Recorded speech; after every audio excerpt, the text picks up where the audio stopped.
India recently crossed a threshold with massive global implications. It is now the most populous country on Earth. 1.4 billion people represents a reservoir of human capital that, if utilized, gives India a scale of production and consumption that few other nations can match.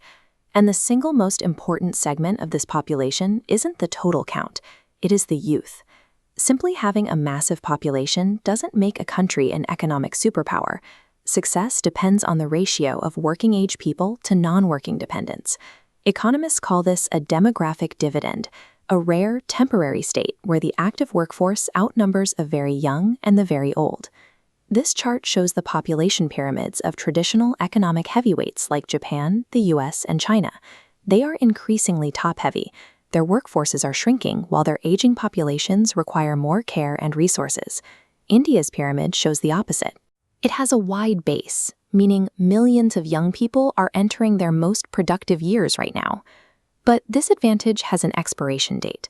In a few decades, that youth bulge shifts upward into the elderly brackets.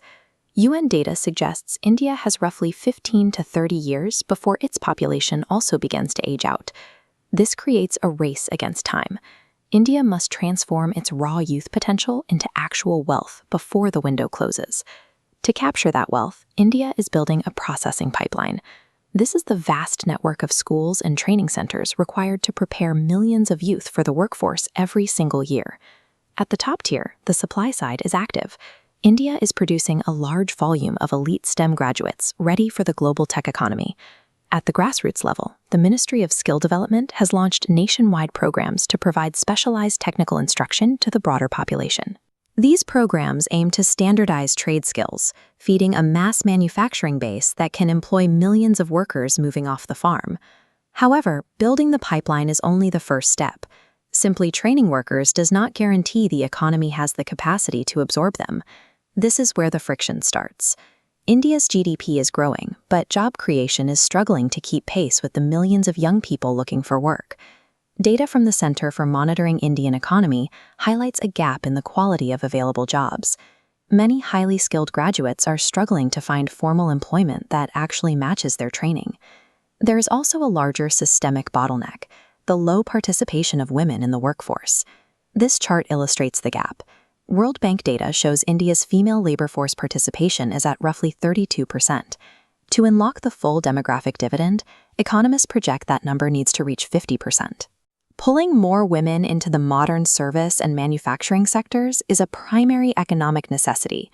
If the jobs gap persists and the female workforce remains on the sidelines, the country risks turning its greatest demographic asset into a long-term liability. The government is deploying several policy relief valves to address these bottlenecks and create more high-quality jobs.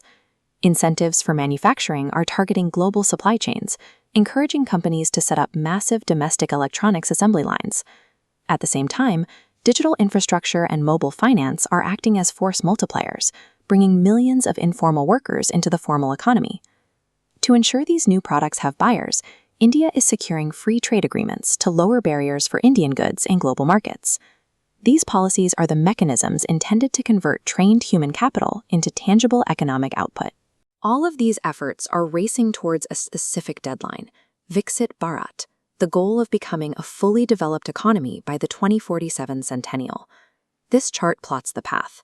While current growth is around 6.5%, India needs to reach and sustain a 7.8% annual growth rate over the next 2 decades to hit its high-income target. Hitting that trajectory requires moving a massive agricultural base into the modern economy. This transition will require a continuous boom in urban infrastructure to support the millions of people moving into cities. 1.4 billion people is only raw potential, but if India bridges these internal gaps and unleashes this workforce, its sheer volume of output will define the direction of the global economy for decades.